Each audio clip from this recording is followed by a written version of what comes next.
Okay, my outstanding friends, this is a shocker for sure. Now, everybody's seen this. It's gone viral. This angel that was discovered in Russia a while back, a month or two ago. And it's anatomically flawless. Now, I study mud fossils. I discovered mud fossils, and I studied them for the last 12 years, and I understand the changes that can happen to bodily tissue and even fabrics.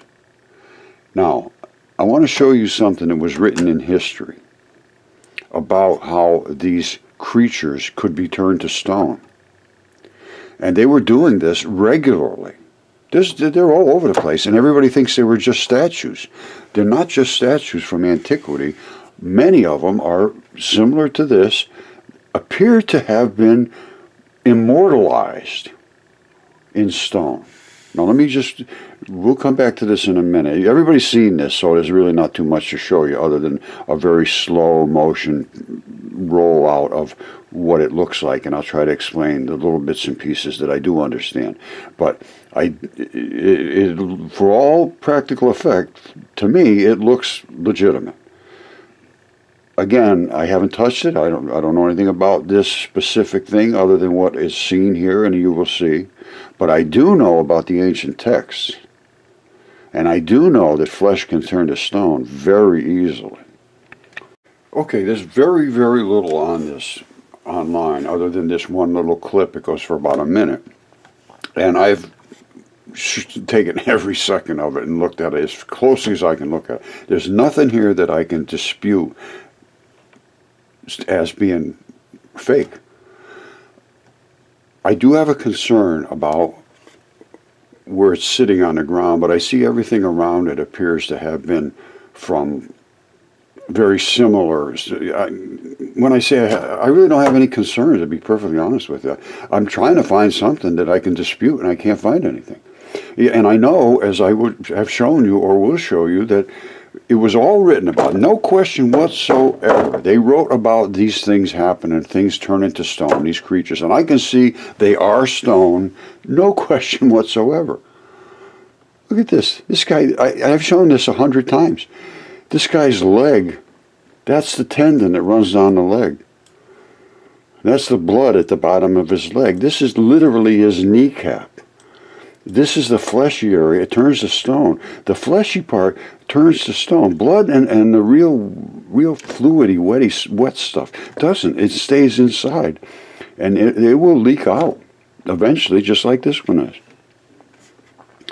This is as strange as it gets, and I am just as baffled as anybody. But here's the kind of thing that Ovid was talking about. Look at this. What the hell is that? There's something with like spongy-looking legs on it and a dragon-looking face and growing out of a guy, or part of him are wrapped around. I don't have any idea what that is. And this guy is saying, "What did you do to me?" Look at him. Look at his face. And that's what they said, and they were amazed when this stuff happened to them. Okay, I've studied this very, very well. This is Ovid, who wrote Metamorphoses about the turn of the millennia, right around the time of Christ and Julius Caesar. Now, he wrote everything that had been compiled, framework comprising over 250 myths, they called them, 15 books, 11,995 lines of text about what our ancient past really was, passed down from the Greeks to the Romans to down to where we get to Christ. This was a very interesting time because there was still understanding of what the ancient past was, and there was a lot of discussion about where the future of the world would go to, and that is exactly what's going on today. Now, he wrote books after books after books, and he started right with the creation, the ages of mankind, the flood, Deucalion, who is Noah, Pyrrha, who is Noah's wife, and then down through all of the other monsters and giants and Hercules and everywhere. Now, he starts out right at the very first words He says, I intend to speak of forms changed into new entities. Now listen to this. Accompanying this theme is often violence inflicted upon a victim whose transformation becomes part of the natural landscape. Now listen to this. There's a great variety among the types of transformations that take place, from humans to innate objects like the river, constellations, turn them into animals, from forms like ants and fungi into mushrooms and humans and sexes and hyenas and colors and pebbles. They could do anything with anything. So they could easily transform people into stone. They used to call them alchemy and alchemists, and they knew how to just like that, and the guy would turn absolutely solidly to stone. Now, we're going to read about Medusa and the head and the Gorgon and all that stuff turning these people to stone, because this is very well written about in Metamorphosis. Now let's take a look at that. All right, so this is Metamorphosis. Now, it comes down and down and down about the fights. Everything's fighting and killing and death and slaughter. Now we get down to where we're talking about Phineas. Now, Phineas did not dare to fight hand-to-hand with his enemy. He threw his spear, which felled Idas by mistake, who, though unavailingly, had no part in the fight, and was a follower of neither side. He, looking fiercely at Phineas, said, Since I have been forced to take part, then Phineas, acknowledge the enemy you have made me, and repay me wound for wound. So he's going to fight back. He was about to hurl back the javelin he had pulled from his body when he collapsed, dying, his limbs drained of blood. So that guy's gone.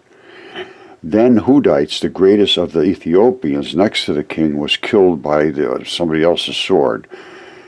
Hypus struck Pronophonor, and Leucides struck Hypatus on one very old man, was there who held up justice and feared the gods. Now, they're always talking about the gods a lot. He stepped forward, and since his age prevented him fighting, he warred in words, cursing their sinful weapons. Oh, losers! Chromis decapitated him with his sword as he clung to the altar with trembling hands, and the head fell straight on the hearth, and there the half-living tongue still uttered imperceptibles, and its life expired in the midst of the flames. This is just insane stuff. And he goes on and on about fighting and fighting and fighting and killing, and fell dead to the ground, and da-da-da-da-da, on and on. Now we're going to get down to the Gorgon's head. Well, where are we here now? Let's see.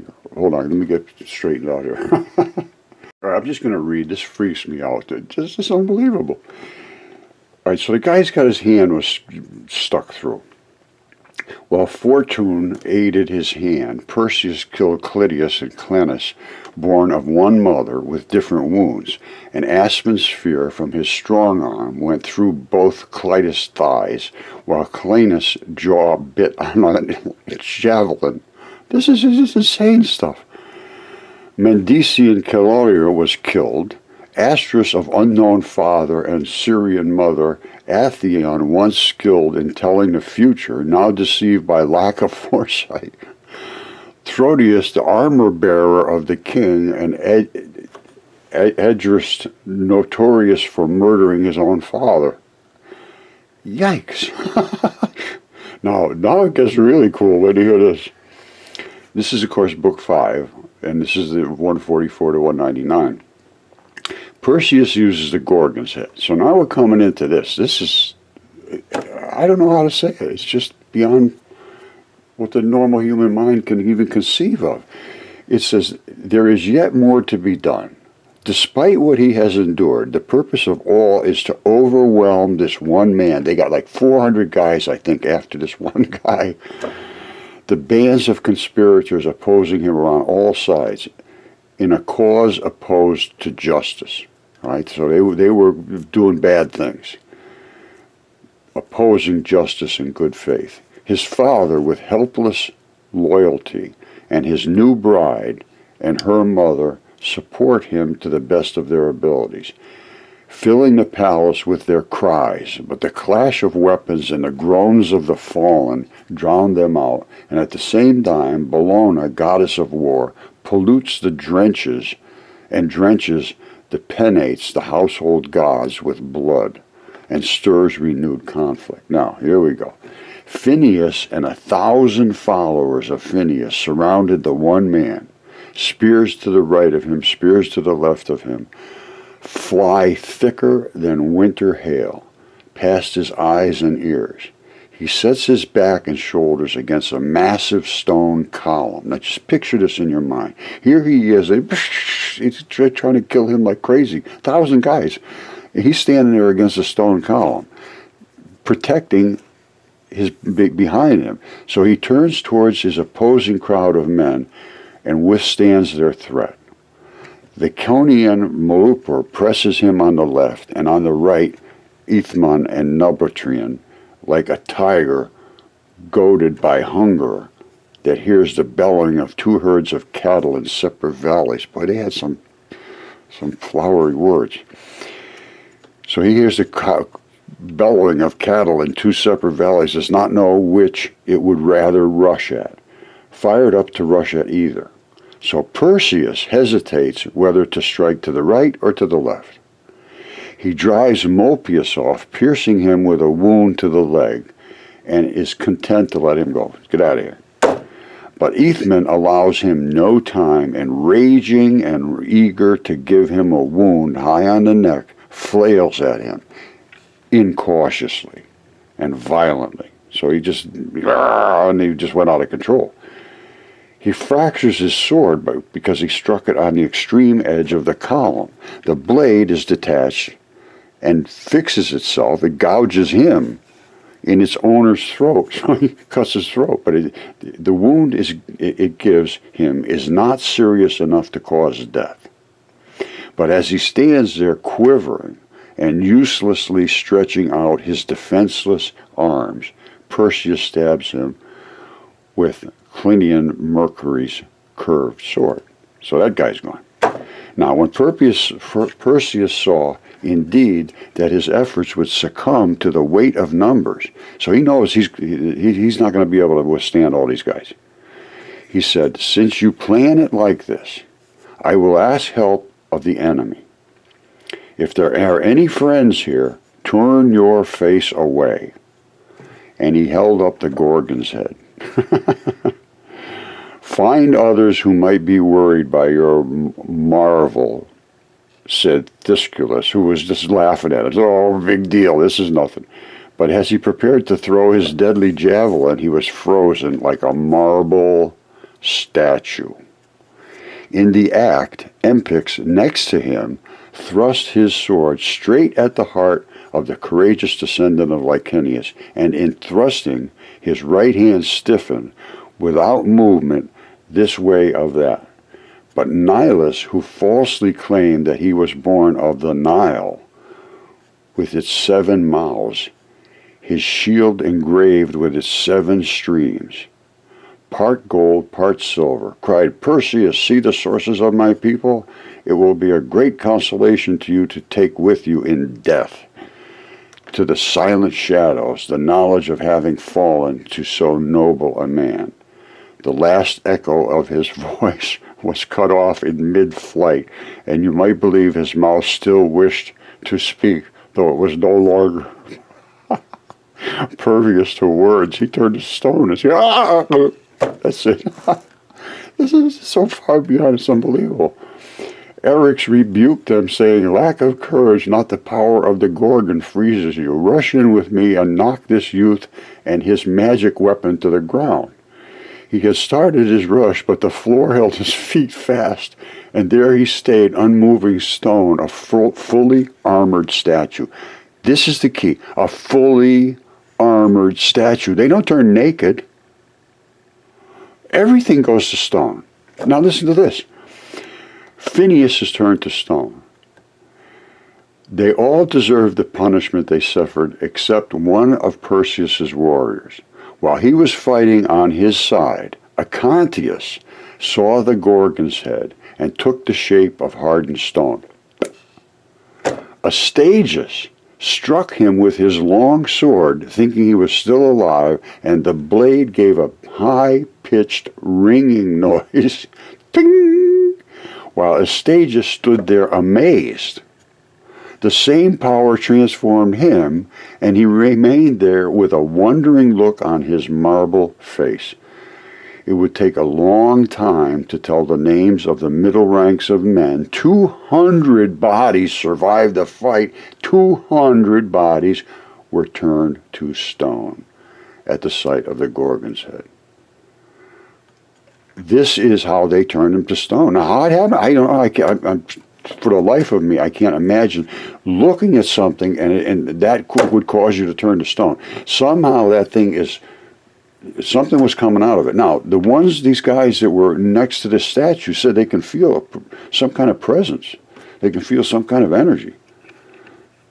And don't forget, this is Ovid again.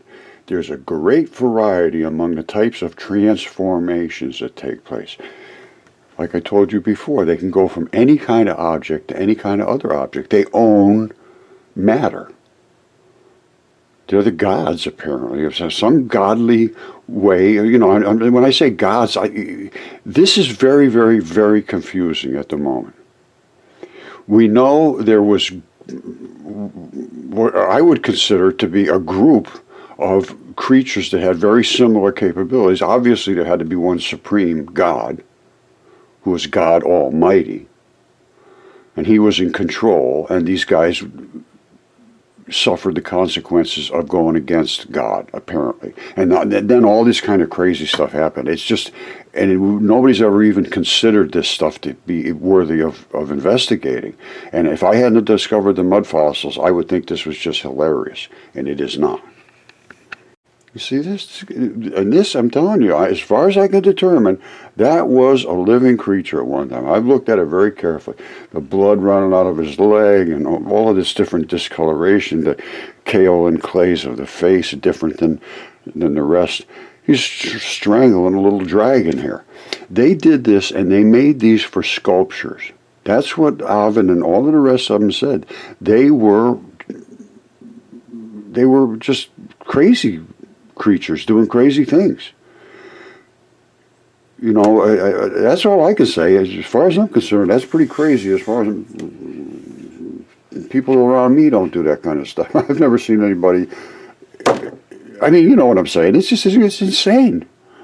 That's why nobody's ever even considered to look at it, and they still won't consider to look at it. The more educated they are, the less likely it is that they can conceive of this being reality, even though the reality is smashed into their faces. Okay, this is from a 1-minute video from however you pronounce it, I can't, and it's comments are turned off. And this is a month ago, he put this up, and this is as close to the detailed as I could find about this statue. Now, watch this. As it comes around, this appears, well, it's obviously a different material than the clothing and all that stuff. Now, as we come around here, let me come up close here, as close as I can get. I like feathers. I understand feathers.